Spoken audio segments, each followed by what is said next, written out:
Today at the National Press Club, President of the Australian Council of Trade Unions, Michele O'Neil. Ahead of the May budget, the ACTU is calling for the creation of an independent National Energy Transition Authority to ensure jobs are protected in Australia's energy transition.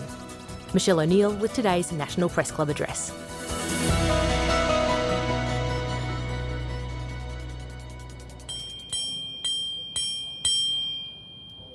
Good afternoon, ladies and gentlemen, and welcome to the National Press Club and the Westpac Address, coming to you from Ngunnawal and Ngambri country. My name is Laura Tingle, I'm the club's president. We saw a major inflection point in climate and energy politics yesterday with the agreement between the Albanese government and the Greens on changes to the so-called emissions safeguard mechanism, which will force major facilities to significantly reduce their emissions. While the coalition stayed resolutely opposed to the changes, the shift was notable for its acceptance by most of the business community as a necessary step in Australia's climate change policies, rather than just an attack on the way business functions. Similarly, the challenge of transforming an economy that is heavily reliant on fossil fuel extraction has in the past been at least partially based on the perceived threat it posed to communities that had been built around resources extraction. Our speaker today, ACTU President Michele O'Neil, would like to see a new and positive conversation about how to support and transform these communities. Please join me in welcoming her to speak to us today.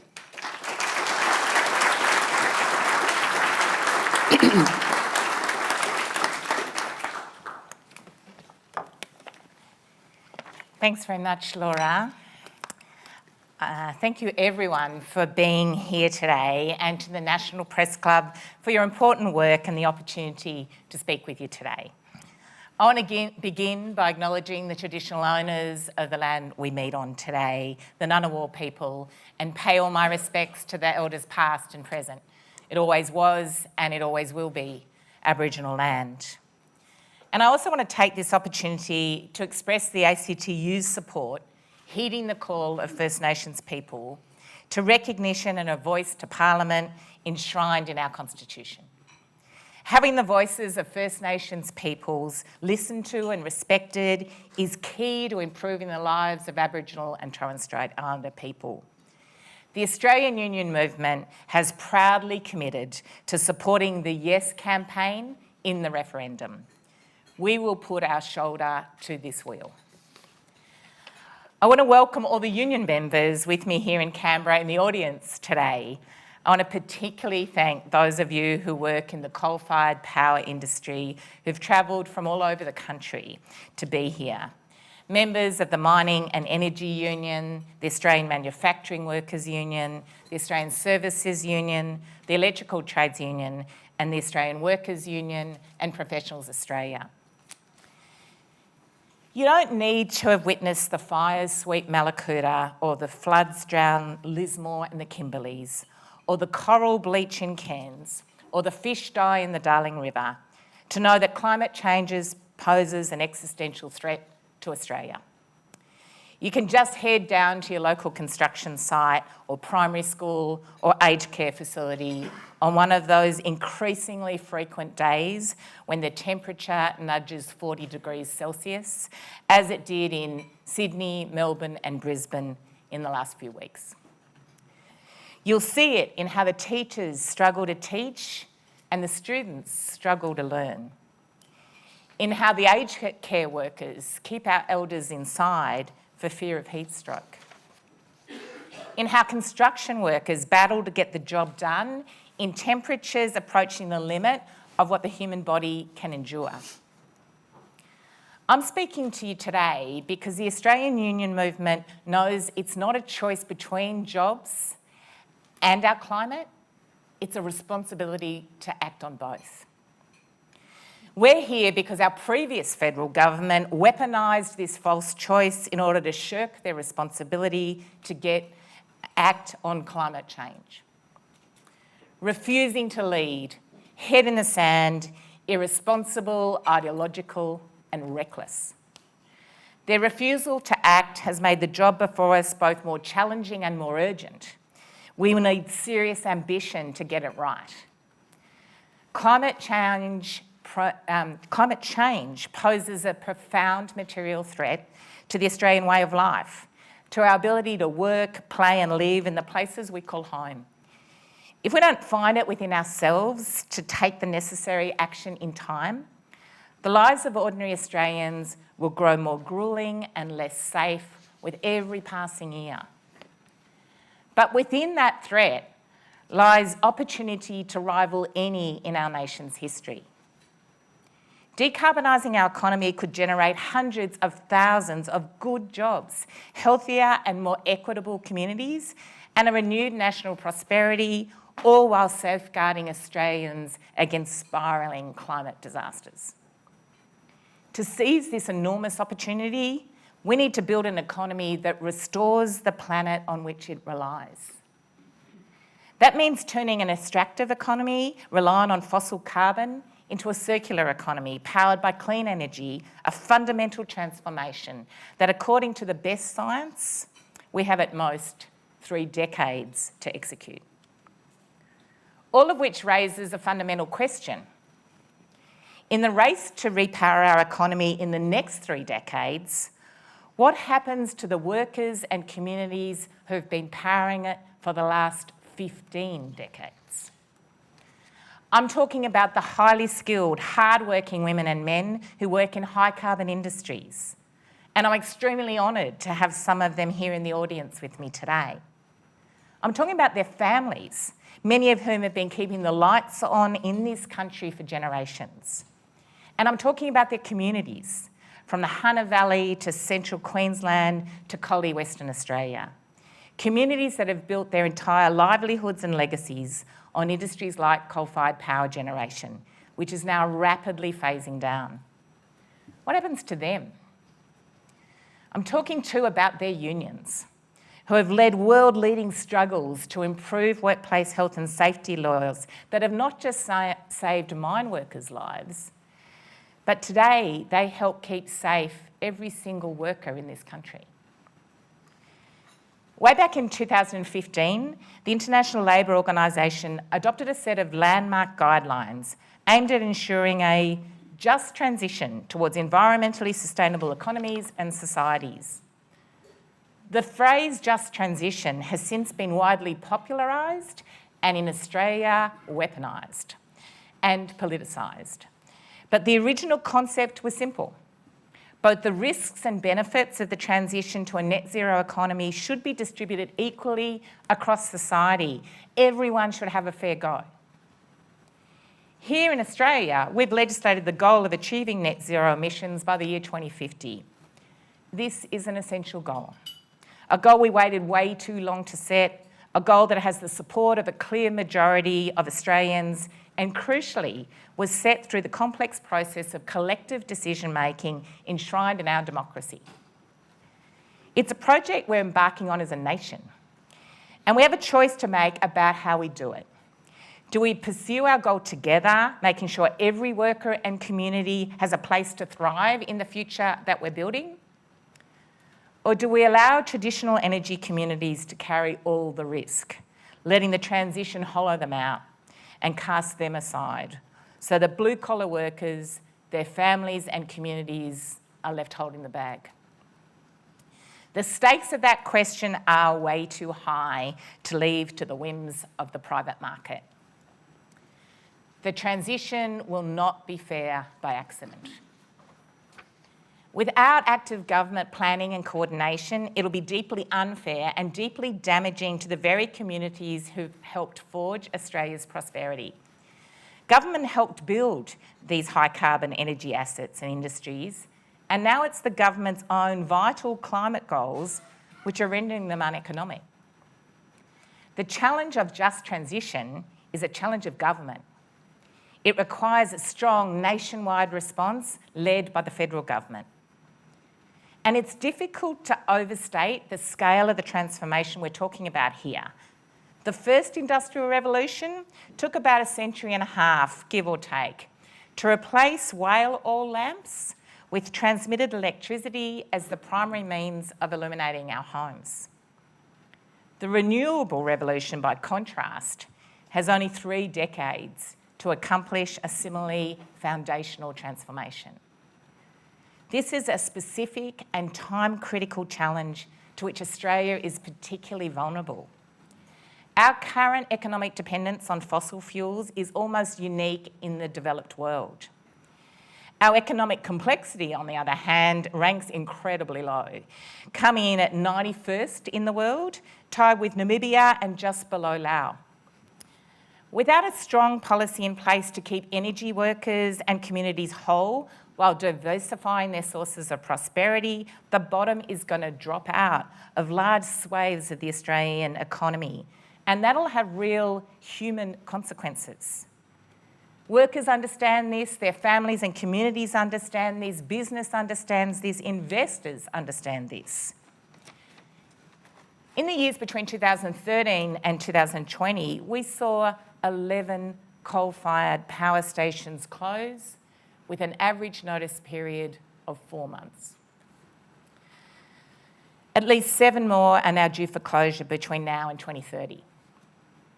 This situation is urgent and it's only going to get more so. That's why the ACTU and our affiliate unions are being joined by business, investors and climate organisations in calling for the establishment of a National Energy Transition Authority in this year's budget.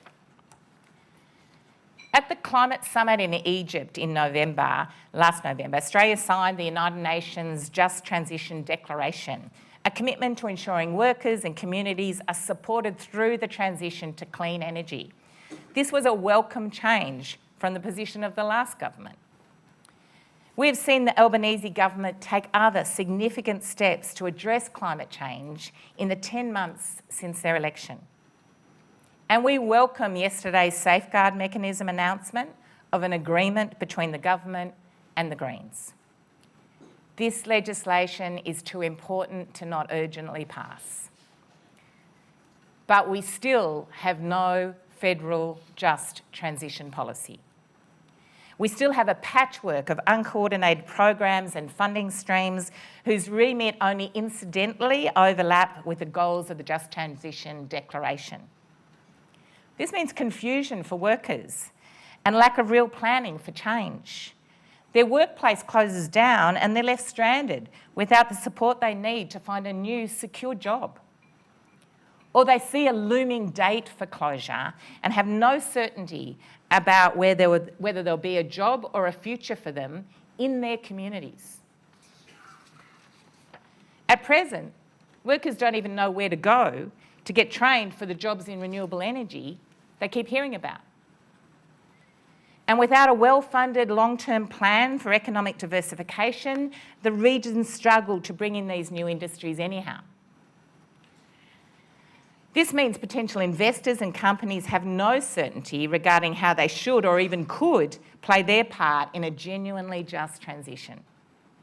Coordination is urgently needed across multiple government departments and agencies working on the energy transition. Right now, we have duplication and diffused responsibility. We need to ensure federal resources are being mobilised effectively and efficiently with a shared plan. Coordination has got to also include state and local governments, many of whom have already stepped up in the absence of federal leadership to begin planning for the transition. And coordination cannot exclude traditional owners. The voices of Aboriginal and Torres Strait Islander communities must inform the transition process from its inception, not as an afterthought. For too long, First Nations people have been largely left out of the jobs and prosperity created by the energy industries developed on their country, but not always with their consent. The clean energy transition presents an opportunity to finally get it right and ensure they have a real path to well-paid, secure jobs in new renewable industries. If this coordination doesn't happen, if just transition exists only as a pro forma ticker box across a siloed scattering of agencies and companies, you can guarantee our transition will not be just. It'll only be just if it's truly somebody's job to make it just. That's why what's needed is an authority with real regulatory power that guarantees everyone plays their part under a coordinated plan. A plan with investments and jobs people can see so that fear of the future actually turns into optimism. This planning and its implementation has to be entrenched over the coming 3 decades. We can't risk this getting derailed by a future hostile government. That's why we're calling for an authority with dedicated funding and a long-term independent mandate to make absolutely sure that the fate of Australian energy workers doesn't rest on the political tides of Canberra. We know that cross-sectoral leadership is essential for providing direction, cohesion and buy-in. That's why we're advocating for an authority with tripartite governance that includes unions, industry and government. It's worth saying that even if the authority were established tomorrow, it'll still come too late for the community of Muswellbrook, New South Wales, and the workers at the local Liddell Power Station, which is going to close its doors on April 28th, exactly 1 month from today.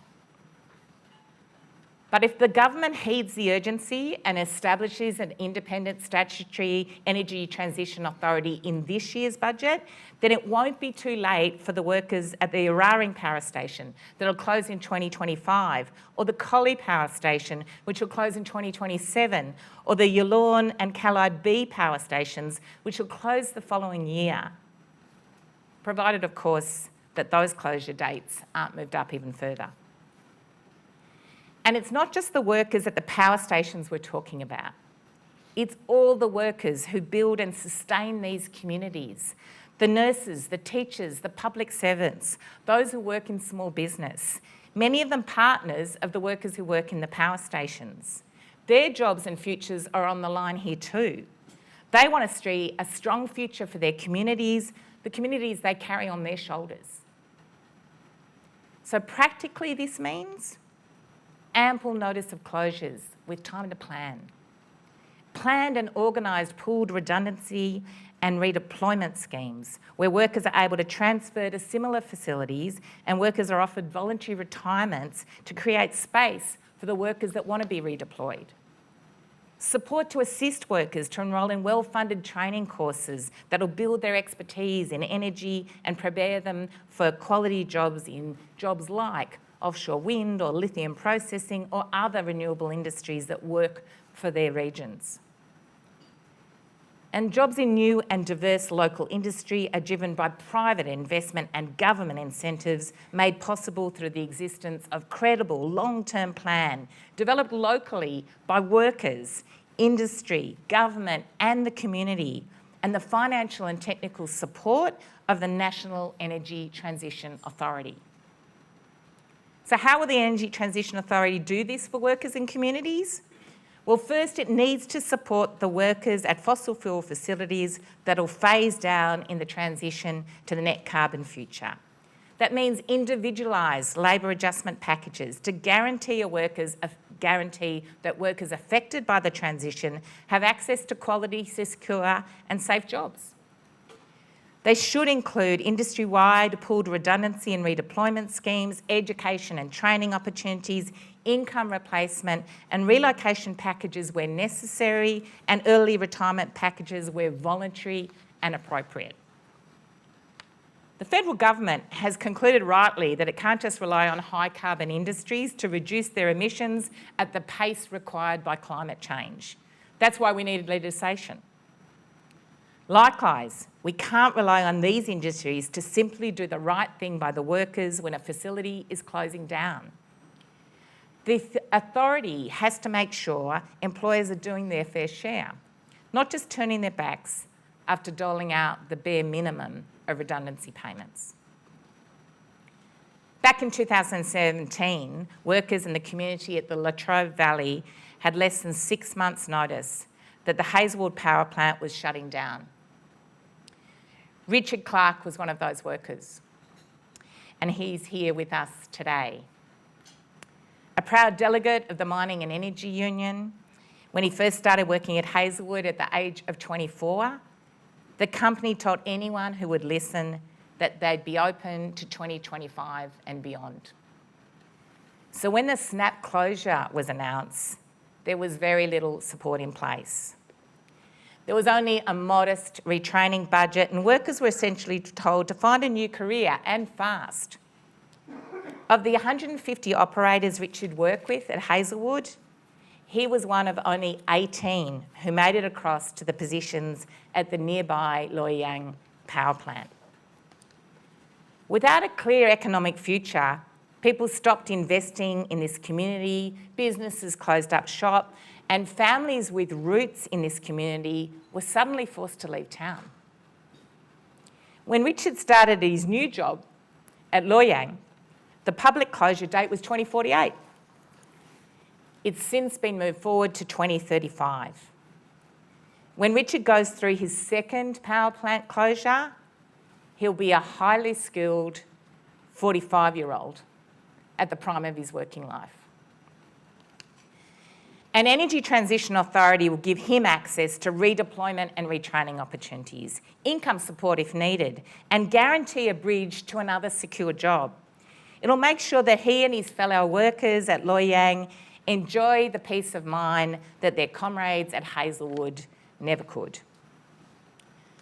The second function of the Energy Transition Authority would be to support, coordinate and help fund robust economic diversification plans for regions transitioning away from fossil fuel industries.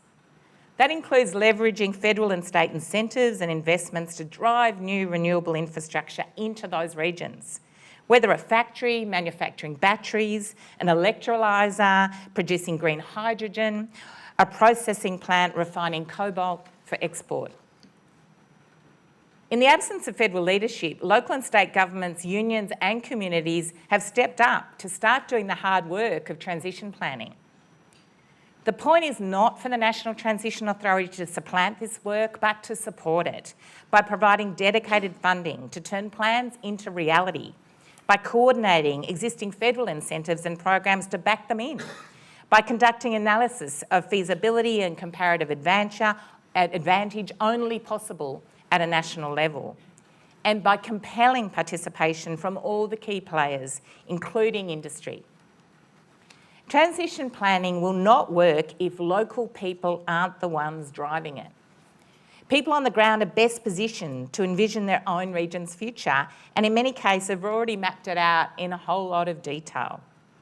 And in many cases, the National Authority can learn from what works on the ground and share that across regions so we're not reinventing the wheel. And we're lucky enough to be joined today by Daniel Graham, a rigger scaffolder at Muja Power Station in Collie, Western Australia. It's his 39th birthday tomorrow. Happy birthday, Dan. And he still chose to come all the way from Western Australia because he knows how important this is.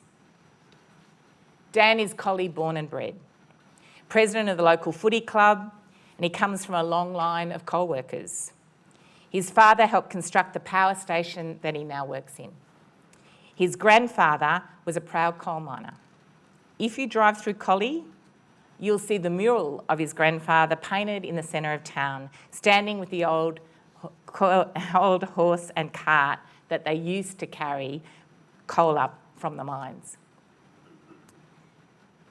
The Graham family legacy runs really deep in the community and the industry of Collie. And Dan's been a leader in planning what comes next for Collie after coal disappears. As a delegate of the Australian Manufacturing Workers Union, he leads conversations in his workplace with people just like him, workers who are worried about their future and the future of their town. Through his union, he also helps steer the Collie Just Transition Working Group, which has been doing detailed planning to envision what that diversified economy will look like and where the jobs of the future will be, what training support's needed for workers transitioning out of coal, and how to use the existing strengths of a highly skilled local workforce to develop new green industries. A National Energy Transition Authority would support local leaders like Dan, providing funding, coordination and expertise to back in their plans for jobs, training, community regeneration and help make them a reality. The third core function is education and training. An Energy Transition Authority would make sure that the infrastructure is in place to prepare the workforce in these regions to have good, quality jobs in the newly diversified, sustainable economy.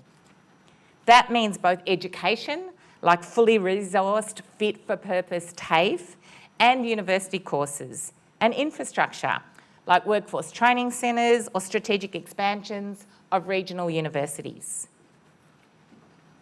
In Germany's Ruhr Valley, these resources were developed early so that coal miners would begin retraining well before they were out of a job. We need to prepare the Australian workforce as a whole to drive the net zero transition and thrive in the net zero economy, and we should start that work in the regions where the current energy jobs have an end date. Bella Todd has come down today from Wollongong because this issue is personal for her. Bella's the daughter of 7 generations of coal miners. Her grandfather was a coal miner who started work in the mines at the age of 16. He spent decades in the industry and lost 3 of his fingers to a workplace accident. Her father too was a coal miner, working in Lithgow and then the Illawarra. Bella grew up in one of the old miners' cottages you can still find dotted across the back streets of Wollongong. She's 24 years old and proud of her family's history. She's also a climate activist with the youth-led Tomorrow movement, fighting for her generation's future on a habitable planet and her city's future in a clean energy economy.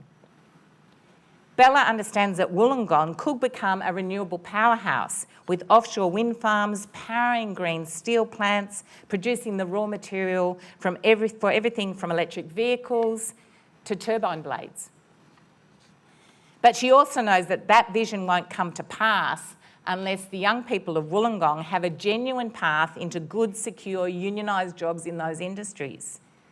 By coming here today to call for a National Energy Transition Authority, she's continuing the legacy of her father and grandfather, fighting for workers and standing up for her hometown. In all 3 of these key functions, the Energy Transition Authority should begin with a focus on those regions reliant on coal-fired power generation, an industry that's phasing down rapidly and is predicted to disappear by 2035. Then it should expand its remit as other high-carbon industries are impacted. Our transition planning must be proactive, not reactive. The Transition Authority should be planning for the next cab off the rank well before it's left. What we're talking about here today is a vital missing piece in our climate and energy policy landscape. Establishing an Energy Transition Authority is about charting a path between denialism on the one hand and utopianism on the other. It's about recognising what's coming, rolling up our sleeves and doing the work to build the country we deserve. This is a human climate policy meant for real people today in brick and mortar communities, for their kids and for their grandkids. It's about moving beyond a model that surrenders Australian families to the whims of the market. We know this is the role government can and must play because we've seen it happen firsthand. When the COVID-19 pandemic put millions of Australians out of work and upended whole industries, the government stepped in to keep families and communities whole. Our $130 billion stimulus package, including a 6-month wage subsidy, was passed through Parliament in a single day. The first of many crucial interventions that saved lives and fortified our economy. Climate change and the energy transition pose a really different sort of challenge, but the fundamentals are familiar. Big change is coming fast. Jobs and families are at risk. Industries are being transformed, and the market alone cannot fix it. But this is not just about containing the fallout. There's a huge amount to be gained here in jobs, in prosperity, in climate security, if the government steps into this breach. And we don't need to take any of this on faith because we can see it playing out live right now in countries around the world. Take Germany. Their transition away from the coal mining industry, which in the late 1970s employed over 600,000 workers, has been a remarkable success story. Over several decades, they've combined long-term planning and economic diversification with comprehensive worker support and real engagements with unions and communities. In 2018, these policies crystallised in the formation of an independent tripartite National Coal Commission. And it was tasked with ensuring a just transition for Germany's coal regions, an effort that has received €40 billion in funding. The result? Over 6 decades of steady decline, the coal industry has not experienced a single forced redundancy. And the traditional coal regions are transforming from single industry into genuinely diversified economies.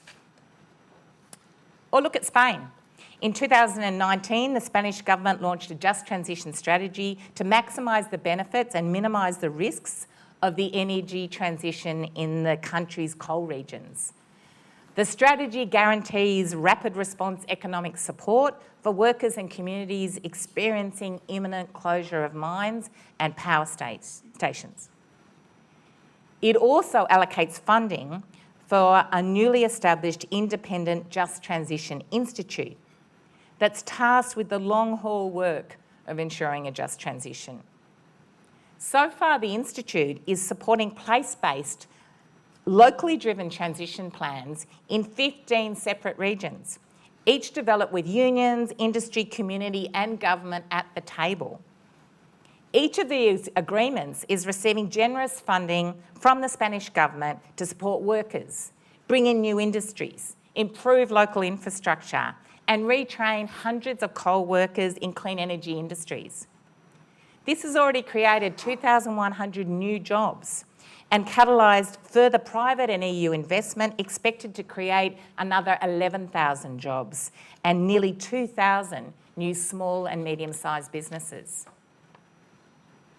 But both of these examples stand in stark contrast to what has happened in the United States. Let's look at West Virginia, a state with a proud history of unionised coal mining. For several decades, changing energy markets and growing efforts to limit emissions have led to a steady and predictable decline in the state's coal industry. But rather than actually tackle the challenge, politicians like Donald Trump lied through their teeth, insisting that coal was never going away. The coal industry is back, he proclaimed at a 2018 rally in West Virginia. It wasn't true. It was gutless pandering, plain and simple. Meanwhile, Trump and his allies work with the coal barons to torpedo any just transition policies that would have actually supported workers and built new jobs and industries. The results have been devastating. With no bridge to a clean energy future, West Virginia has been thrown into a spiral of generational poverty and social upheaval. It's now the second poorest state in the country. The high rates of unemployment, poor health and depression have proved fertile ground for the opioid epidemic, which is now dragging Americans' lifespan, the average American lifespan, to levels that are 25 years, we haven't seen in 25 years. Life predictions going backwards. With no just transition policy in place, the bottom fell out of the state's economy, and what might have been a renaissance quickly turned into a tragedy. And that tragedy provoked a predictable backlash. The experience of the energy transition was so deeply chaotic and unjust for the people of West Virginia, it's not surprising that many of them have come to distrust politicians, bosses, and the energy transition itself.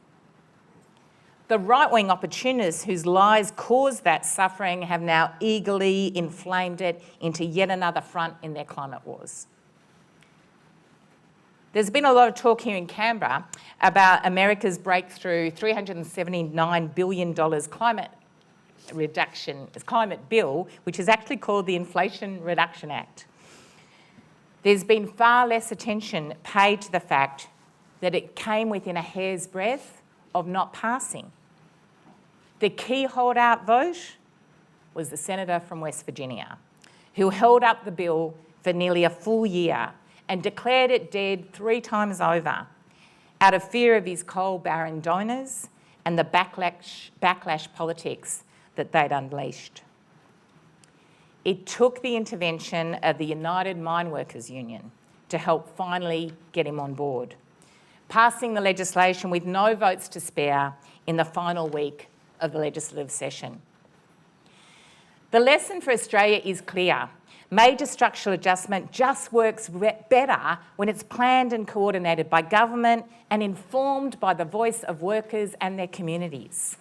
The hands-off, half-assed approach risks a disaster for people, for economies, and for the pace of climate progress. That's probably why the call for an energy transition authority here in Australia has garnered support not just from across the union movement, but from leading organisations across the climate, investor, industry and regional development sectors. Everyone in this Big Ten understands what's at stake. Net zero 2050 is a huge job with a long arc. If the government wants to maintain its social licence, it needs to uphold the social contract, and that means leaving no worker and no community behind. Of course, here in Australia, we've got our own trumps. Politicians like Matt Canavan are more than happy to dress up and use coal workers as political props before hanging them out to dry. He thinks he can condescend to them because in his mind, they're just mugs. But what I know is that Australian energy workers are some of the most sophisticated and knowledgeable workers in our economy. They know our energy grid better than almost anyone else because they're the ones that keep it running day in and day out. They're the experts. And they know more about what is happening in their industry globally than in any politician that I've ever met. Leaving them behind in the transition wouldn't just be a moral failure, it would be a massive missed opportunity.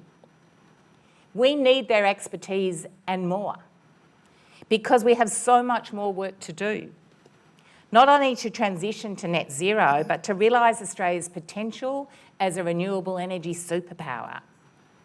2 weeks ago, the ACTU, along with the Business Council of Australia, the Australian Conservation Foundation and the Worldwide Fund for Nature, released an update to our 2021 Sunshot report, highlighting the opportunity to create 400,000 jobs and over $100 billion gross value add through the development of key renewable export industries. 400,000 jobs and $100 billion. We're talking about industries that will contribute more jobs and more value to the Australian economy than the current fossil fuel sector. Things like critical minerals mining and processing, green metals, green hydrogen and battery manufacture. The report underscored the need for the government to move fast and invest big, or risk getting squeezed out of the newly accelerating global race for green jobs, green capital and green supply chains.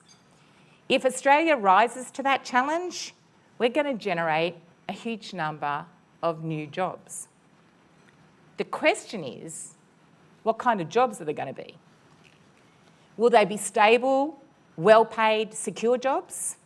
I'm talking about the kind of jobs you can raise a family on, the kind you can buy a house with, the kind that allow you, after decades of hard work, to retire with some dignity? Or will they be insecure, exploited jobs, the kinds that keep you up at night, wondering whether you're going to get that next shift, wondering about whether you're going to be able to pay the rent or ever take your kids on a holiday? There's only one viable answer to that question. If the energy transition doesn't generate genuinely good quality, secure jobs, then it's going to fail on 2 fronts. It'll fail first because no region is going to agree to replace unionised careers in coal with backpacker wages in solar. The social licence just won't be there. And it'll fail second because bad jobs make Australians more vulnerable to climate change. If your family is already struggling to make ends meet, if you don't have any savings, then the financial impact of something like a flood or a fire is going to be more devastating and much, much harder to recover from. Australia needs workers in secure jobs in order to weather this storm. If industry responds to climate change by shafting workers, then they will undermine all our efforts. We can't allow this to happen. It's up to us to imagine and then build a different future for Australia's energy regions, a future where communities can build on their strengths and determine their own fate. A future where a way of life is preserved through dedication to a new purpose, nothing less than safeguarding life on a habitable planet. I understand the cynicism of some of these communities. People talk at them, not with them. Promises are easily dished out, but rarely delivered. They deserve a future they can see and believe in. They deserve a sturdy bridge they can walk over to reach that future, one that they can trust will hold them and their families. This budget is a chance for Labor to build that bridge and distinguish itself clearly from the last 10 years of dereliction. 10 years of holding our future hostage by turning climate change into a culture war. The scars of the climate policy culture war in Australia has left the current Albanese government with a critically urgent and pressing job. The National Energy Transition Authority is critical to getting that job done. Getting it done fairly. Getting it done with worker and public support. We have no choice but to reach net zero. But instead of fear and political arguments, we must act and act quickly and confidently. Achieving the decarbonisation of our economy is a nation-building, history-making, generation-defining project. Only the levers and leadership of the federal government can make this happen. There's no time to waste. Thank you.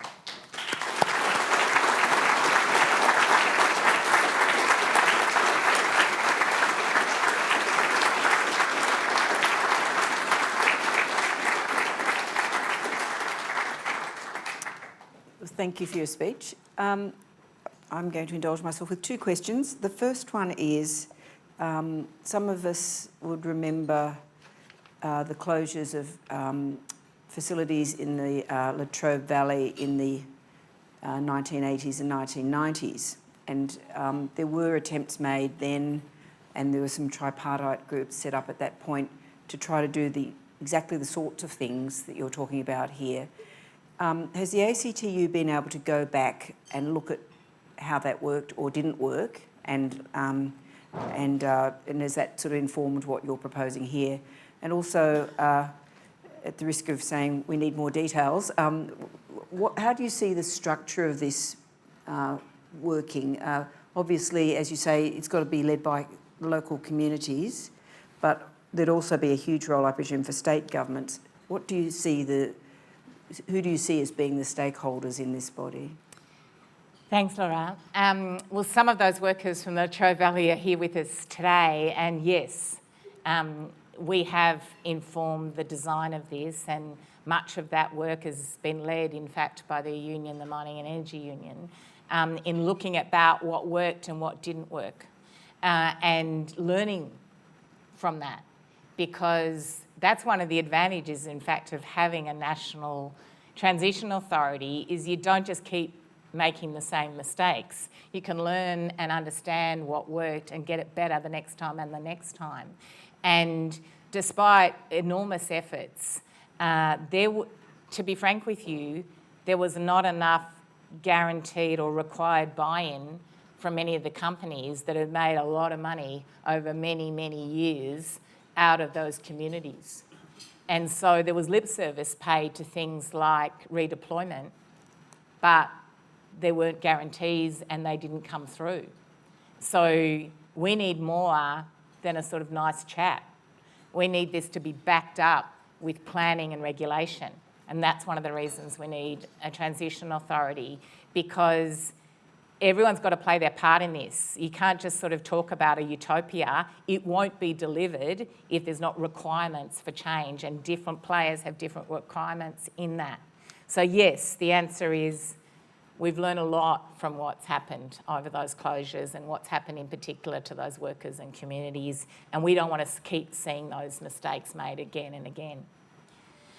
In relation to the structure, this is an interesting balance here, because when you look around the world and you look at what works, you know there has to be that place-based local design where you get local workers, their communities and families really saying what's going to work in Collie is not going to work in the Latrobe Valley. You know, it's not going to work in central Queensland. These are different communities. We shouldn't treat them all the same and assume they're all the same. But what's missing is that national coordination and a plan that supports what the locals are designing. So you get the local people, of course, are involved in getting it right for those communities, but you need the infrastructure, you need the investment, you need the government funds, and you need those multiple government departments to be working together. I had a conversation with the Mayor of Isaac last year, and she was telling me about how she was pulling out her hair because they'd done all this great work about what was needed in the central Queensland community, but she felt like she just kept repeating the same story over and over again to different state government departments, different federal government departments. It was like nobody was talking to each other about it. So one of the things that the National Energy Transition Authority does is force people to have a conversation about, well, what is the answer for this community, listening to local people, but then drawing on and stopping duplication of resources. So what is the amount of support that's going to come from the state government? What is the amount that's required of the federal government? How to coordinate that, make it effective and efficient, and deliver to those people who are doing the good planning and design work on the ground. Tom McElroy has a question. Thanks, Laura. Thank you for your speech, Michelle. Tom McElroy from the Financial Review. Given the pressures that the federal budget is under, growing pressures, and the success that the ACTU has had working with the Albanese government on things like industrial relations in its first year in office, is there a case for easing up on some demands for higher public sector wages going forward? I thought you were going to ask about the Energy Transition Authority, Tom. So, look, real wages have gone backwards by the greatest ever amount, 4.5% in the last 12 months. We have never seen such a decline in workers' wages in our country. So the idea that somehow we should step back from workers seeing fair wage increases, I completely reject. The opposite is needed. People are struggling. There's a cost of living crisis out there. People need to see fair wage increases, and they need them now. And we know every economist, everyone agrees, there is no wage price spiral happening here. It's not wages that are driving inflation. The sort of things that are driving inflation is record profits, price gouging by many large companies. These are the things that are making the difference in terms of inflation. Can't blame workers for that. Workers need their share in terms of fair wages, and they will then spend those in those local communities, in those small businesses that are actually doing it tough as well. So I welcome the fact that governments are listening to what's important, and you've seen that in the election result in New South Wales on the weekend. Listening to the fact that the community doesn't support that you say to essential workers one day, step up, save our lives, put your own life and family at risk, do this day in, month out while we're in a crisis, and then not give them any sort of wage increase, see their wages go backwards, see people abandon those industries and jobs that they love because they can't live on them anymore and can't handle the pressure of them. I really welcome the fact that the New South Wales people backed in a commitment by the new New South Wales government to do something about that.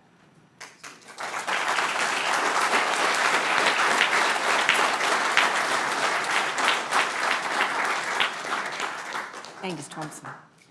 Michelle, Angus Thompson from the Sydney Morning Herald and the Age newspapers. My question is in regards to the minimum wage. Should the government, in its submission to the Fair Work Commission's annual wage review, back an increase in line with CPI this year, given the economic turmoil is arguably a lot greater than it was this time around last year? Thanks, Angus. And I'm going to tell you that you've got to wait a few more days to hear what we're going to say about the national wage case and the national wage review.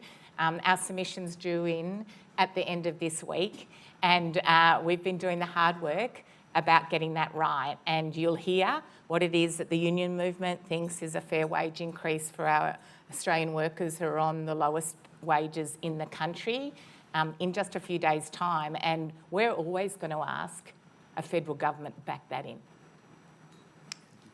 Jess Malcolm.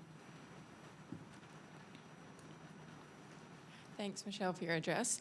I'm Jess Malcolm from the Australian newspaper. I'd just like to ask you whether the union movement endorses Australia getting nuclear-powered submarines or whether it would prefer Australia build conventional submarines. And if I just may ask you on the position of the union movement on the plan to dump the waste on defence land and also the establishment of an East Coast submarine base. Thanks, Jess. The ACTU has a long-standing policy opposition to nuclear power, nuclear waste and proliferation. And we also have a long-standing policy position that supports a nuclear-free defence policy. These are not positions that have been developed in the last weeks or months. They're decades long, and our position hasn't changed. So just to clarify, you'd like the conventional submarines? No, what I'm saying is that it's a new announcement. But we have long-standing existing policy that was debated out by the union movement that is clear about these issues. We don't support nuclear power, waste and proliferation, and we do support a nuclear-free defence policy. The detail of the announcement that's been made is something that we will bring our affiliates together to discuss over the coming months, and we will want more detail from the government as well. Paul Karp. Thanks very much for your speech. Unions have done well out of the Albanese government in terms of changes to industrial laws, but have been sort of no better at getting them to open the purse strings than anyone else. So increasing job seeker, paid parental leave with super paid on top, an energy transition authority, direct spending on housing instead of the future fund model that the government is proposing. All of these are things that the ACTU or your affiliated unions have asked for and are yet to win. Could I please ask, are you disappointed that so far Labor in office are behaving like fiscal conservatives, and which areas of social spending would you prioritise if you were Treasurer and Finance Minister for a day? Well, we've got a pretty good Treasurer and Finance Minister, and I don't want their job. I reckon it's pretty hard. Look, Paul, first of all, I'd say that I think there has been some really positive moves on things that cost money and that matter to workers by the federal government. So I don't accept what you started with there. If you look at the money that's going into improving early childhood education and care, if you look at the backing in of the pay increase for aged care workers and improvements in aged care, if you also just think about the work that is going into the hopefully soon to be through Parliament National Reconstruction Fund. You know, all of these are really important things that are about real people, real workers, real jobs that we support and welcome the fact that there's money being spent on that. But the other thing I'd say is that a lot of the things you mentioned are things that we actually think are good for the economy and will build Australia's prosperity, not be a cost. Because if you think about what I've just been talking about, there's a much greater cost in not spending money on an energy transition authority than there would be in spending it. because the cost of that sort of example I gave you about West Virginia, the massive cost that is, not just in dollar terms, but to our society, can't be overstated. Like, that is huge. And also, if we don't spend the money to grab the opportunities that are there in the renewable industry sector, then other countries will. And we'll be left with what? So, you know, it will actually drive investments, make sure that we have a real chance to play our part in the future of energy and renewable energy in the world if we spend money now. And that won't work if you don't take workers with you. If people are abandoned in this, then they'll be oppositional to it. So to make it work, you've got to put the money in, you've got to put the hard work in, you've got to listen to people, and people will then come down that path, but they're not going to believe bullshit. You know, they're not going to believe one day it'll all be okay. People are smarter than that. Workers are a lot smarter than that. They know it's got to be real. They've got to see, touch, feel those jobs. And believe in that bridge and see that they can walk over it and know there's something real at the other end of it. So what I'm going to say is that a lot of these things are actually good for our economy. Yes, there's expenditure, but it's money really well spent and will save us money in the long term. Krishani Danji. Shani Danji from the ABC, thank you for your address. Could I go to housing just for a moment? You've spoken a lot in the address about the cost of living crisis and the importance of a livable wage, but at the moment we're also facing a housing crisis. The government's housing bill is facing a major block in the Senate. It's looking like it's not going to go to a vote at all this week. Should the government come to the table and offer more money, noting that the amount that will be spent on social and affordable housing isn't even guaranteed necessarily by the bill, that it just kind of depends on what the future fund raises? Should the government come to the table offering more? Yeah, thanks, Katania. And it's actually a huge issue for working people, because one of the problems we see with wages going backwards and the cost of living crisis is that not only are people struggling with paying interest rate increases, but of course rents. I mean, people are being evicted, thrown out of their homes. They can't afford to live. And so we think the delivery of new housing, in particular social housing, is a really important commitment. We welcomed it when the Labor Party made it in opposition when they were leading into the election, and we think it should pass now. That's not to say that there's not more work to be done. There's a heap more work to be done and more money to be spent, but that's not a reason to hold up getting urgent action on this today. So we understand those concerns, but we want to see that bill passed and then more work done to make sure we expand the delivery of social and affordable housing and deal with that crisis for people. Thank you. Tessa Conomer. Thank you, Michelle, for your address. A parliamentary committee back trialling a 4-day week with people on full-time wages. What is your position? I think it's a great idea.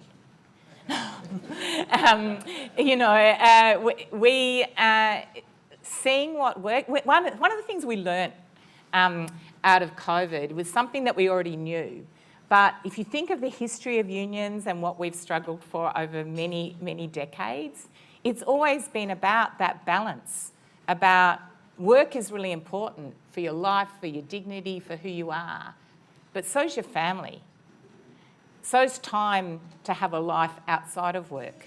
So's time for rest. So 8 hours rest, 8 hours work, 8 hours play was there for a good reason.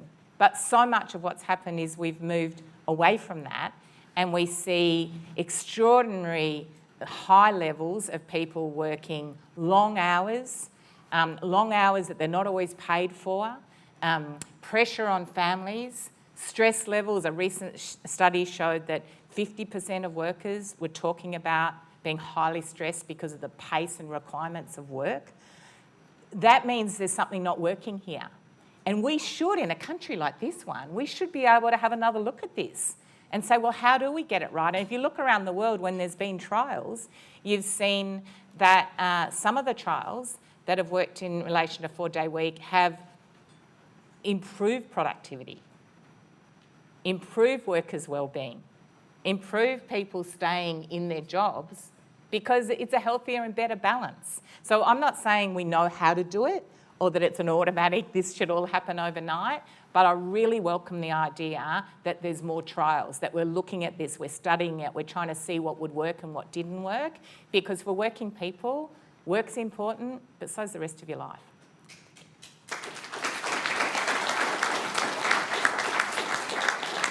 Julie Michelle, thank you. Oh, sorry. Julie here from the Financial Review. Michelle, thank you for your speech. I'm going to break rants and actually ask you about the Energy Transition Authority. Thanks, Julie. Popular choice there, Julie. So I just make the point that the governments of all persuasions have a very poor track record in trying to attempt or predict workforce needs, including top-down prescriptive approaches to the supply of education and training places. So why would this work when governments have failed in the past? Yeah, thanks, Julie, and it's true. And I'm going to tell you, some of you know this, I mean, I came out of the textile, clothing and footwear industry and union. I saw it done really badly. And we saw similarly in the automotive industry, where there was a lot of promises made nationally about, oh, this is all going to work out for you. It just wasn't the reality for so many of those workers.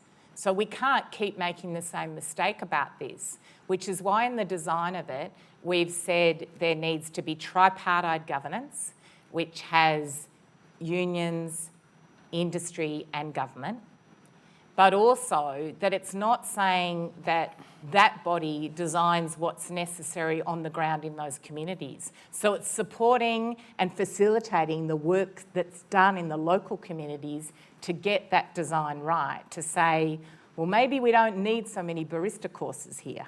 You know, we might need something else that's going to work in terms of the real jobs that might be created in this community. Get the design right, make sure we then have the state government locked in as well. So if you think about something like TAFE, you know, you've got to have that happening at both the national and state level to deliver TAFEs that have enough equipment. That's, if you think about renewable energy, you know, this is differently tooled TAFEs. These are TAFEs that have to be tooled up. You have to have the right teachers and educators in there that understand the skills that are necessary for the future, and you've got to have them in the right places. So I think the answer, what I'm saying, is you need the national coordination, you need the plan and the buy-in, but you ground it in what local communities are designing. Thank you. Andrew Tillett. Andrew Tillett from the Fin and board member here at the Press Club, Michelle. Unfortunately, my AUKUS question has been asked, so I'll just ask though about IR, and a lot of employers are getting nervous about the prospect of changes to labour hire as sort of the next tranche of IR reforms. Just wondering what you can sort of say about what the ACTU is looking for the government, what sort of things you've actually put to the government, and are you on a sort of a promise of what will be given? Thanks, Andrew. And I don't know what people are nervous about around this, because, in fact, the Labor Party went to the election really explicitly telling people what they were going to do about this and with a mandate on it. So they, in fact, talked for years about the need for same job, same pay. And what that is about that if you're working alongside someone, you're doing the same job, then why should a company be able to get a labour hire person to come in and do that work and pay them considerably less than the permanently directly employed person they're working alongside? It's not fair. The workers don't think it's fair, they think it stinks. Like it's, both do, you know, it's unfair for them. But also the community heard this from the Labor Party during the election campaign, and it's out there. There's no surprises for employers in this. This is not a sort of, well, where did this come from? It's been talked about for years. So we think there's a really clear mandate for this. It's important. It's about fundamental fairness. That's all it's about. You know, if you talk about bargaining, and employers talked a lot last year about how they like enterprise-based bargaining. Well, when enterprise-based bargaining works, you get an agreement at a workplace level that's been negotiated between workers and their unions and companies, and you get a deal. Then what we've seen happening is these outrageous loopholes where the workers think they've got a deal. We're all going to be paid this is the hours we work, this is the conditions we work under. then all of a sudden there's people brought in doing exactly the same job, and they say, talk to each other about how much they're being paid, and they're being paid 20, 30 bucks, sometimes more an hour, less an hour than the person they're working with. In some examples, I'm looking at my friends in the mines over here, like massively big differences, doing the same job. And the only reason that's happened is the employer has exploited a loophole to say, well, I said I was going to pay you this, but actually I'm going to get Laura's company, the labour hire company, sorry Laura, the labour hire company to come in and provide labour, provide workers that are going to be paid heaps and heaps less. Like, that's just fundamentally unfair, it's unjust. So no surprises, everyone knows what the problem is, let's fix it, and let's fix it fast. And we look forward to talking to the government about how they'll do that in legislation. And I know they're going to talk to us and to employers. And I would, really encourage employers to just go to the core of this. Like, you want people to have confidence that workers and employers can get together and work things out and solve things, then do what you say you're going to do. If you do a deal, stick to it. Thank you. So, if I can just take my labour hire company hat off and go back to AUKUS. There are a couple of things I was just curious about. One of the big promises when AUKUS was originally announced in 2021 was that there'd be really big building facilities attached to it. Now that seems to have sort of got a little bit wibbly-wobbly, as they used to say in Bananas and Pyjamas, and I'm just wondering whether you think that what has been outlined by the government so far is a satisfactory amount of build for Australia. And secondly, you mentioned the union's position on nuclear-free Australia, shall we say. The first sort of influx of nuclear-powered submarines is going to be ones that are visiting Australia. Can you anticipate that that would create any problems when they came into port, say, in Perth, from the union's perspective? Yeah, thanks, Laura. Look, we want to talk to the government more about the detail of this, because leaving aside the specifics of AUKUS for a minute, we've got a long-standing view that if you spend taxpayers' money, you make sure that you deliver good quality jobs for workers here in Australia.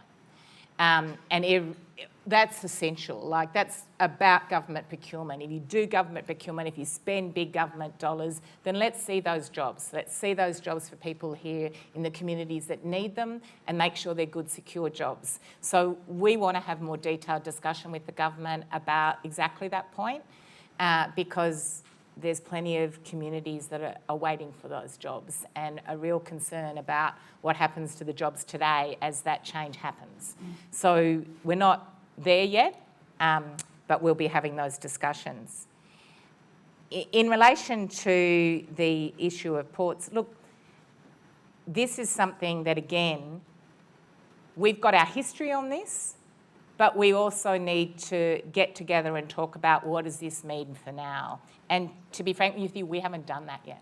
We haven't done that yet. So there is no plans, but at the same time, there's also not yet been the chance for us to talk through this, and we want more info from the government.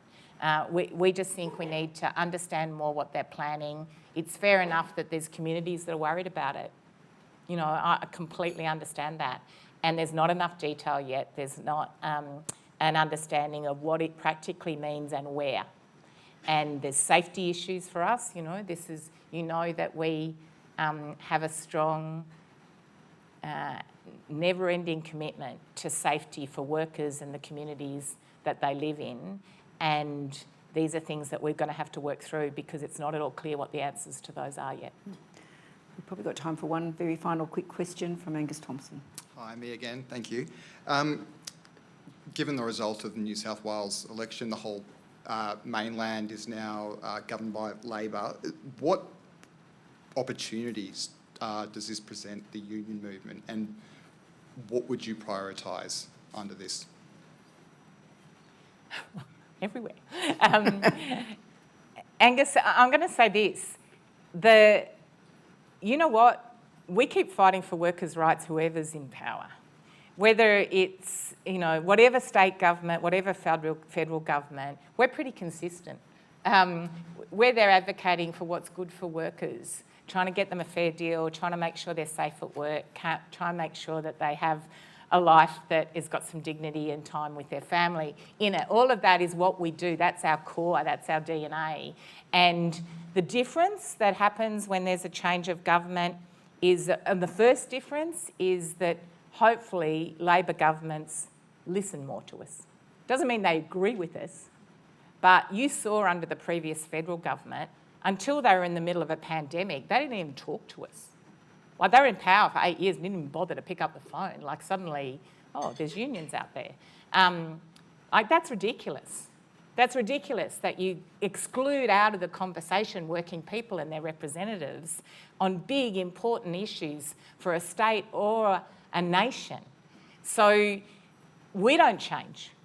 What changes is where the governments are prepared to have us at the table and listen to us and talk to us. So I'm really welcome the fact that that's what we've got in mainland Australia, and I'm looking at you, Tassie, and also at a federal government. And I think that we don't have, the unions organise themselves locally, and they organise themselves in workplaces, but they also organise themselves in specific unions and in states. So we have state trades and labour councils that are doing the hard work with those local unions about, well, what are the priorities for New South Wales? What are the priorities for Queensland?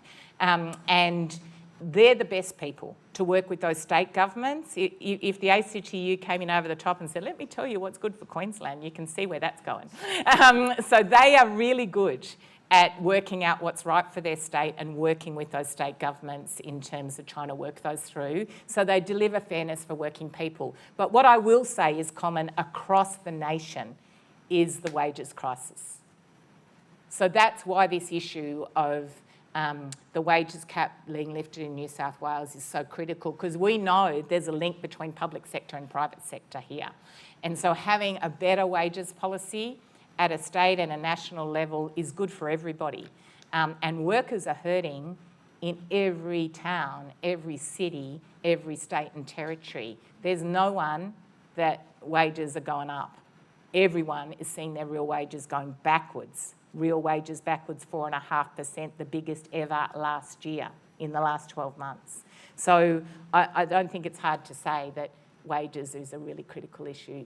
The other thing I would tell you is critical, and is that something hopeful about that is you would be seeing our campaigning around silicosis and about engineered stone, the work that's being done by the union movement in every state and territory and nationally with the ACTU to try and make sure that we don't repeat again what we should have learned about asbestos, and that we actually save lives now, and that we don't stuff around for decades trying to get this right.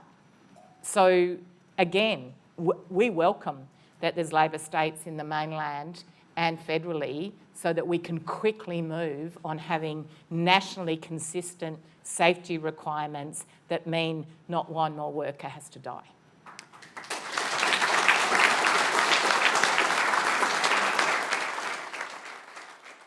I'd say please thank Michele O'Neil, but you just have, but you can thank us some more. Thank you.